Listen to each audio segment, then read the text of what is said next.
Inhuman entities have been visiting the Earth for literally thousands of years. Welcome to Skywatch TV. I'm Derek Gilbert. This is a special web exclusive broadcast as we talk about a watershed event. This was a groundbreaking conference, a Christian conference that addressed the questions of, well, aliens, extraterrestrials. Are they extraterrestrial? Are they interdimensional? What is the nature of these entities? What's the evidence for their existence, and what do they want? Joining me is the man who coordinated the conference, the man behind Gen 6 Productions, which is putting on what has become an annual, well, landmark conference each year with a different theme each year, selling out the 3,000-seat Mansion Theater in Branson each of the last several years, and looking forward to another conference next year. We welcome Steve Quayle back to Skywatch TV. Steve, welcome. Well, hey, Derek, it's really exciting to be with you because, again, Branson was a watershed year for the alien revelation in the mainstream press. If you know that, prior you were at 2018 too, but at the end of 2018, I said that things would never be the same again. The word normal would no longer apply. And then the different interviews you and I did, Tom Horn and I did, I made the statement that up until Branson would actually take place in the middle of September, the alien revelations would be off the charts. Do you remember that? Yes, absolutely. And it's true. I mean, the number of sightings and reports on a monthly basis around the world continues to increase. But the greatest revelation came from the U.S. Navy. All of those fighter pilots, 200 to 300 eyewitness reports. And interestingly enough, that carrier, the Nimitz, was off the Baja Peninsula in the area of the Coronado Islands, which have long been reported to be an underwater alien base.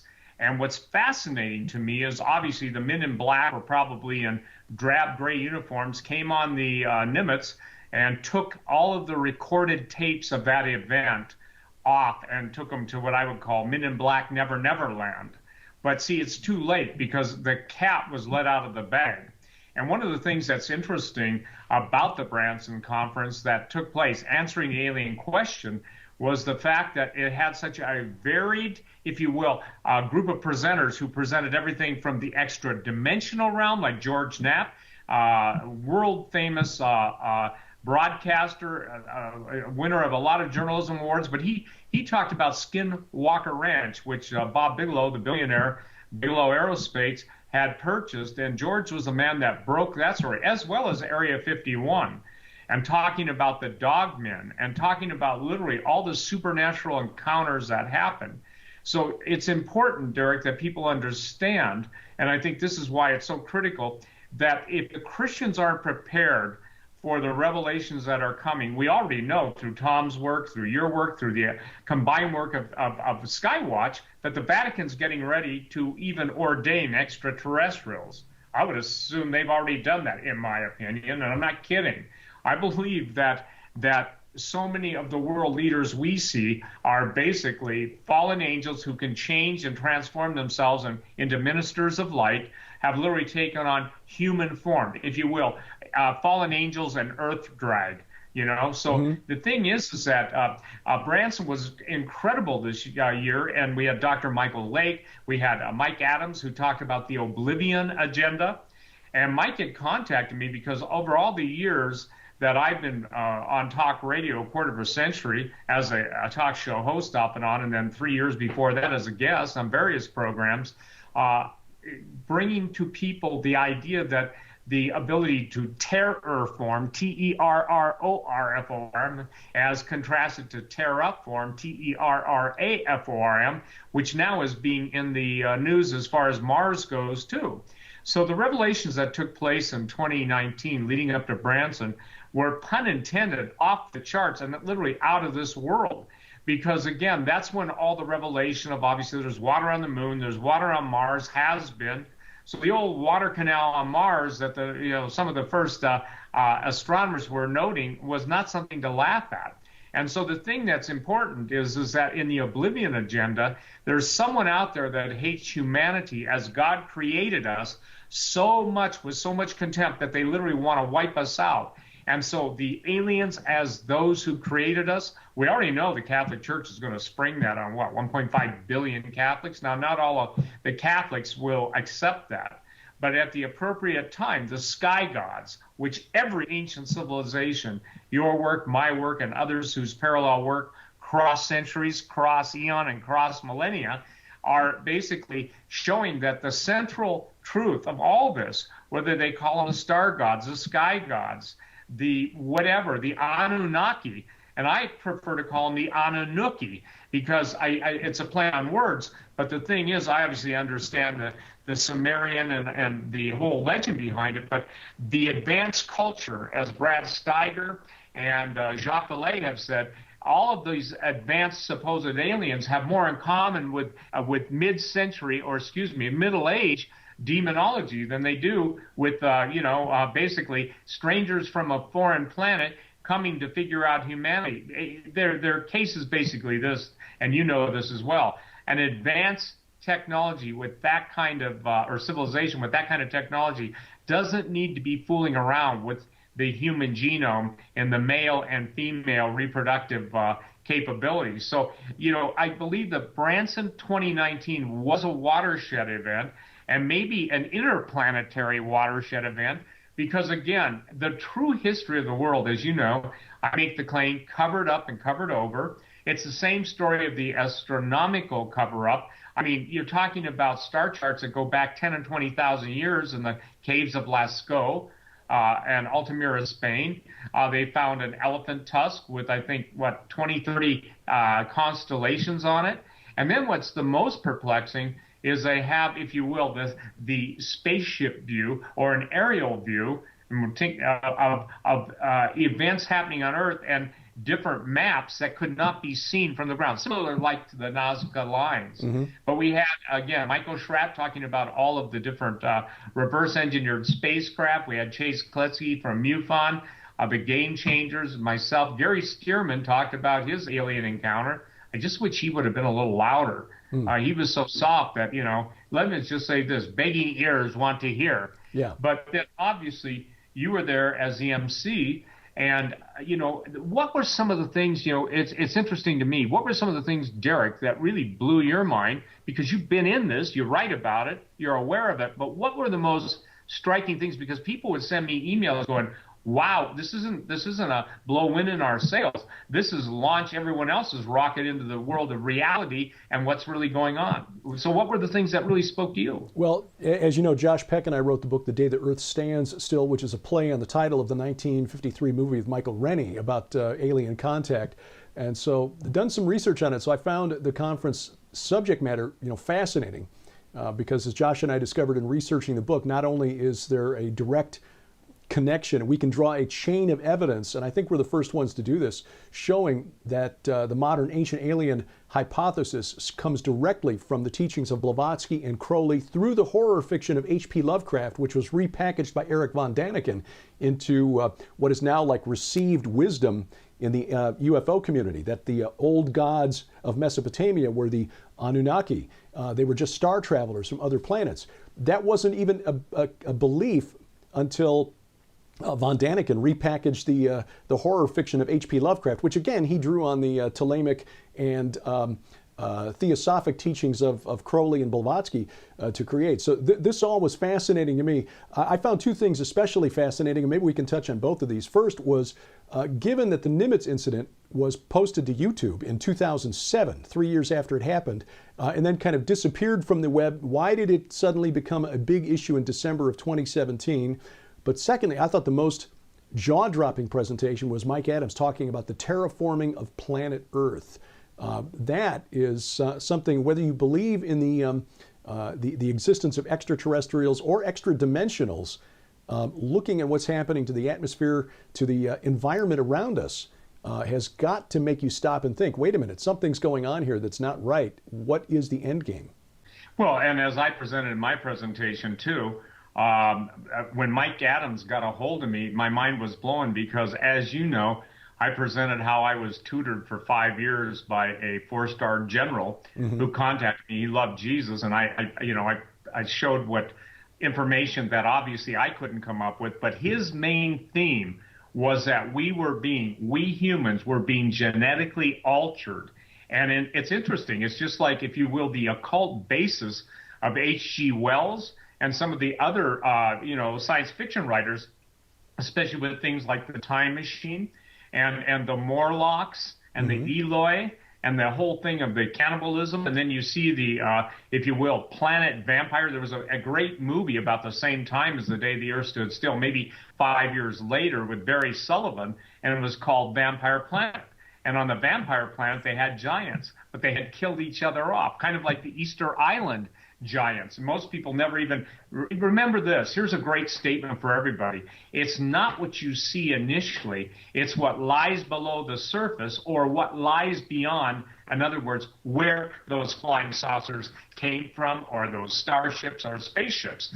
And as you know, over the years, people get all kinds of different data. I think what 2019 did in Branson was bring the disparate parts together, especially with what, when George Knapp was talking about the dogmen, if you will, or the wolfmen that were bipedal, looking just like humans, okay, except they had the heads of wolves and they're smoking cigarettes, you know? And I mean, that was probably the thing that blew me. And of course, I had to say, well, what brand did they prefer? And I think his comment was something like, off the record, he said, Steve, I don't think anybody stuck around to ask them, you know? No, I've got a good friend in Indiana who's done a lot of research into the dogman, and he said basically those are really bad dudes that you don't want to mess with. Right. Probably the wrong question to want to escape with your heart, you know? Yeah. It's not going to break it or be eaten. But the point is that we are talking about this level of supernatural evil. When you're talking about the invisible becoming visible, when you're talking about things that the modern context of our understanding can't even embrace, how then do we liken it, Derek, to something that people can identify with? And I think that was the bridge that science fiction films provided, was to put it in the context of a believable scenario, especially when you've got the reanimation of mummies, you know, and all the famous mummy movies. You've got all of the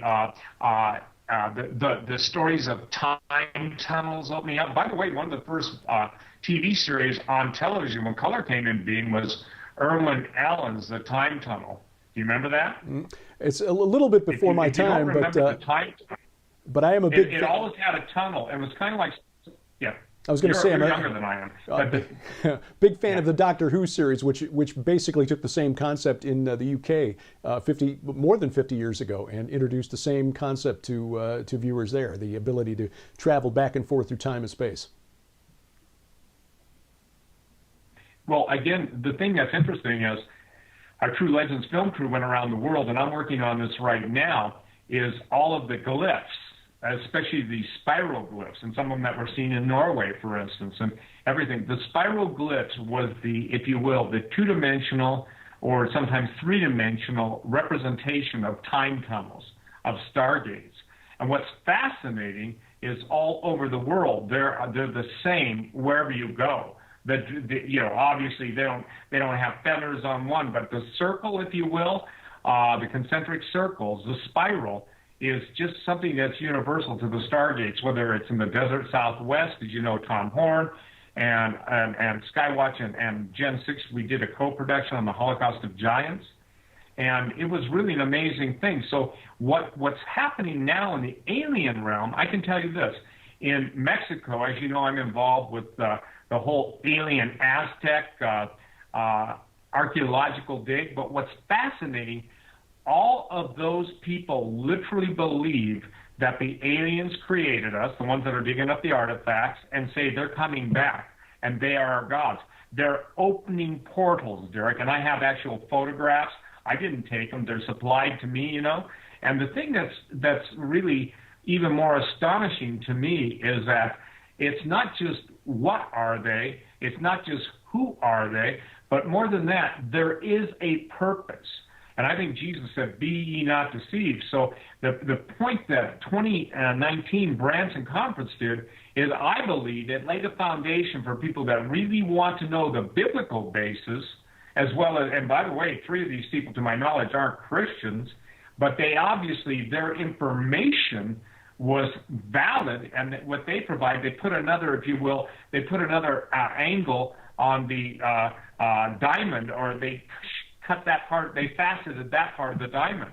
But again, now let me just share this.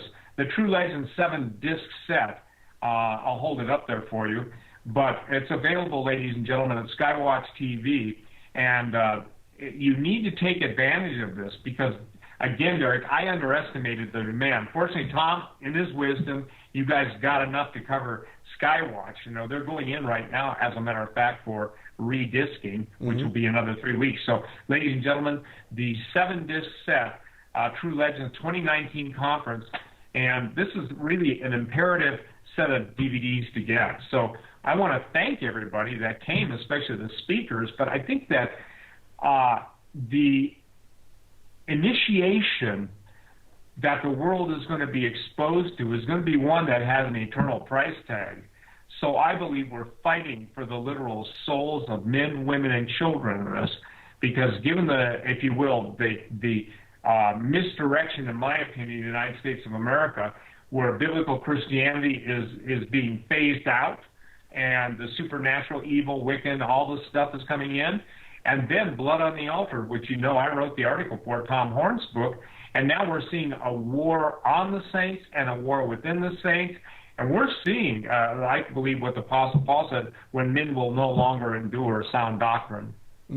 Absolutely. That's one thing that this thing did. It put within the context, and when you get Gary Stearman, who's about as, you know, I would say this, as well a researched a scholar as there is, and he's talking about his UFO encounter for, 3 hours in the air? I don't think that people can just dismiss him, you know? So I think it's critical that people understand that the information that's presented there is also time sensitive.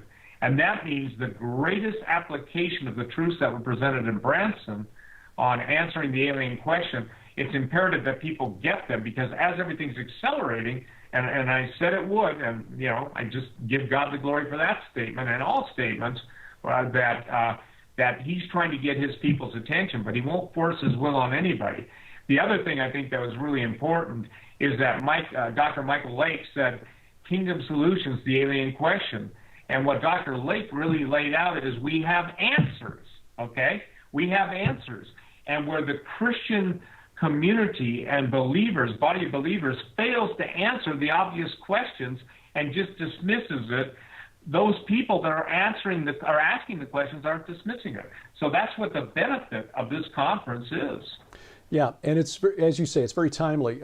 Recent surveys, and again, Josh and I put this in the introduction of our book, showed that when you compare the number of people in America who have a biblical worldview, even, you know, those who claim to be evangelical Christians or born again, the percentage of Americans who have a biblical worldview, who really see God or understand that God is the way he described himself in the Bible, it's only about 9% of American adults.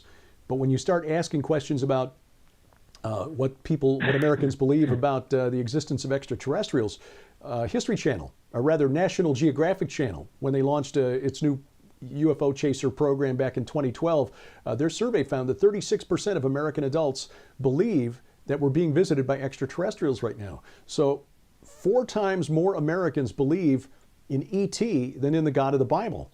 So if you're sitting in a church pew and you don't understand that this is a relevant topic to discuss and to investigate from a biblical perspective, you're mistaken, because there are more of them than there are of us. And that's why the True Legends Conference, answering the alien question, was so timely, Steve. And again, the 7-disc DVD set is available at the Skywatch TV store, which you can find online, skywatchtvstore.com, or if you call the office, 844-750-4985, and they can set you up with those discs. Steve, in your research, as we close out this discussion, what was the thing that in all of your years of research that you have found most shocking or surprising about the alien question? Well, I think that, to be quite candid with you, I think that the presentation by Mike Adams, who came at this from a purely scientific standpoint, understanding how physiological systems work and the integration, but for him to arrive at his conclusions through independent study was amazing to me because, again, that to me is old news, but it wasn't contemporary news. What I mean by that is the context of time. The Branson Conference, had it happened 2 years prior to that, wouldn't have the effect. I think that God's, if you will, time locks on that information that he releases. For instance, again, 2019 was a pivotal year for all of the revelations. And I say this with great, how do I say it, as reverence. God will always tell his people the truth if his people want to know the truth. And the scripture that says that God's people are destroyed for lack of knowledge, not because he doesn't give it to them, but because they reject it. Right. So, ladies and gentlemen, this is probably one of the most important series, and it's not all woo-woo-wooey. These are some of the, in my opinion, some of the brightest people on the planet. And obviously, if we don't interject ourselves, Derek, into this argument, we're going to see the same thing happen to the alien question. They're going to run with it. And anybody who challenges them later will be suspected of making war on the gods. I really understand, I believe, through the grace of God, that he wants us to hit this stuff head on. He doesn't want us to cry, whimper, and run. And, either Jesus' words are true or they're not true. When he said, behold, I give you power to tread on serpents and scorpions and over all the power of the enemy, and nothing shall by any means hurt you. You cannot expect to have assumptive authority or presumptive power. It has to be learned. David didn't go up against Goliath before he went up against the bear and the lion, against his sheep, the father's sheep. And so I see a lot of people out there. And again, the interesting thing to me was that being in a world that most people didn't know existed, neither did I until I was tapped into a world, courtesy of a four-star general in Spec Ops. And he had read some of this stuff, and for whatever reason, he was a man of God. I believe he's still alive.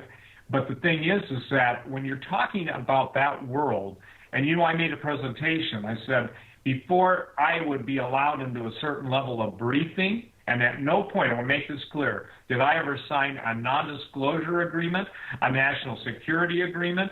So I'm not violating any oaths, any trusts, or any, sign my life away.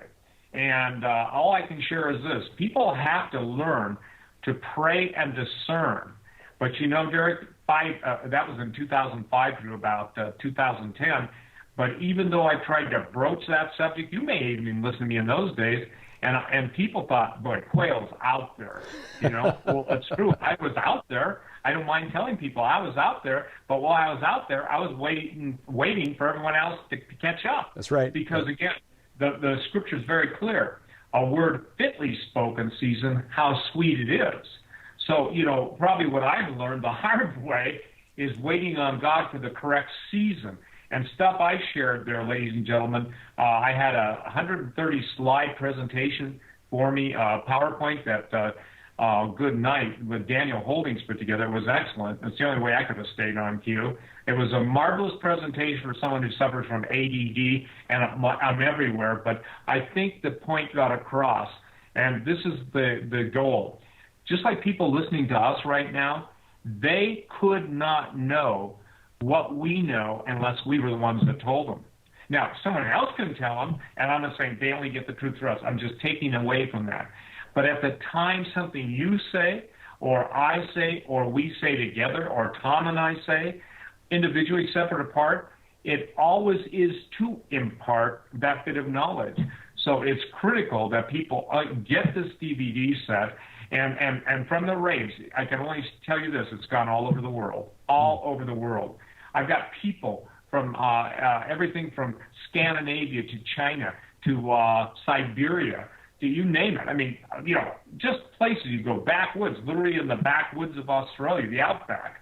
People come in for, 5 days, come in just to get a DVD or a tape to take it back. They're really out in the boonies.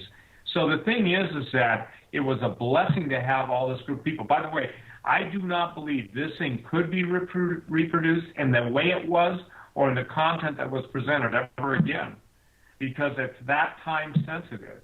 And again, we want to ask everybody just to take advantage of Skywatch's offer on this and pick it up, because it's an astonishing fact. I think one of the most interesting things, too, is that this year, 2020, and we'll talk about that later, but this year's 2020 Branson Conference is all on astrocatastrophism and a return to the days of Noah, and also the pre-Adamic era. And I believe, and we'll probably just leave that as a wet their whistle, but there's total ability to reconcile the people that don't believe in the pre-Adamic era with those of us who believe that obviously we were created 6,000 years ago in the image and likeness of Jesus Christ. But there's a big problem in the first couple verses of the Old Testament with God didn't create the earth without form and void. It had become that way. That's right. Through prior judgment. So I think it's really important. So I think the general theme of the 2019 conference on answering the alien question, because Jesus said, just as it was in the days of Noah, we're returning to those days. And all the ancient gods are coming back. I remember Tom Horn's famous statement of the Cumean Sibyl, yes. That basically they're going to go silent for a while, but they'll be back, and they are back. So the ancient gods, the demigods, the demons, and by the way, when I use the word ancient gods, just for everyone's sake, I believe they're all devils or fallen angels. That's right. I do not believe they are God, and only God. And this is one of the things too we got to cover real quick. The Bible says that there's that 1/3 of the angels fell in rebellion against God. Now, if we know that in Hebrews there's an innumerable kind of angels, I had a guy, Derek, honestly. This pushed my patience with it, which is rather shallow anyway, but it pushed it because he said, I know the exact count of the amount of angels that fell. And I said, well, brother, then I think God's got to make room for you in heaven, because I don't believe that's possible to know. And you remember during the Middle Ages, people tried to calculate, well, if a pin has just got a surface distance, how many angels can you fit on a pin? My answer is none. They're too smart for that, So the point is that I think what we've done is present in the 2019 Branson Conference a foundational understanding of what's out there, what's coming in here. Again, George Knapp did a wonderful job on the interdimensionality of it. Gary Stearman, one of the guys, that's the last guy you'd think that flew with a flying saucer for 3 hours. Dr. Michael Lake, as only he can do. Again, all the people there contributed, and I think it was important that people understand that this set of tapes, not tapes, that dates me, and DVDs, is rich. I have people telling me, and I go, wow. They said, Steve, I've listened to these presentations 3 or 4 times. And they said, but I get something new every time. Why is that? I said, because understanding is like a building block. You build on it. And I said, the more understanding you get, then the wisdom to know what to do with the understanding. I tell everybody, watch this set, but pray about who you go share it with, because, your atheist uncle, wife, husband, whoever it is, there's a right time to share it, and there's a wrong time to share it. And as King Solomon said, we'll close this out with this if you don't mind, is that there's nothing new under the sun. For that which was will be again, or that which has been will be again. So there's nothing new under the sun, just variations on the theme of unimaginable evil, because Jesus said that there's never been anything like it, nor would be again. And except those days were shortened for the righteous' sake or the elect's sake, there'd be no flesh left alive. So, Derek, thank you. And again, we're excited to present the True Legends 2019 conference, answering the alien question through Skywatch TV. Ladies and gentlemen, support Skywatch and get your order as quickly as possible. They're available for immediate shipment at Skywatch. Yeah, Steve, thanks very much for your time today. We appreciate it, and we appreciate you watching. Again, you can take advantage of the offer at skywatchtvstore.com or by calling 844-750-4985. And we thank you for watching as we keep watch. Our next program, we'll talk about the 2020 conference with Steve Quayle. Until then, I'm Derek Gilbert, and this is Skywatch TV. It's ground zero in a supernatural war that's lasted for millennia. Now, see it for yourself. Join Skywatch TV for a one-of-a-kind tour of Israel to places you'll never forget. Like mysterious Gilgal Rephaim, older than the pyramids, bigger than Stonehenge, and built to venerate the dead. Banias, sacred to the goat demon Pan. The altar of Joshua, where he declared that he and his house would serve the Lord. Bethel, where Jacob saw a stairway to heaven. And Jerusalem, which God has chosen for his resting place forever. Skywatch TV's Derek and Sharon Gilbert and special guest Messianic Rabbi Zev Porat lead you through the Holy Land from Mount Hermon to the Red Sea, with teaching along the way. And as a special bonus, a 4-day optional extension to Sardinia to see the ancient ziggurat of Monte Dakoti, megalithic tombs of the giants, and the Tophet of Taros, where children were sacrificed to the dark god Baal Haman. Or if you want more time in Sardinia, join us for our separate 8-day tour of the mysterious island. Skywatch TV's 2020 Tour of Israel, October 12th through 25th, with optional tour extensions in Sardinia. For more information and to reserve your place, log on to lipkintours.com.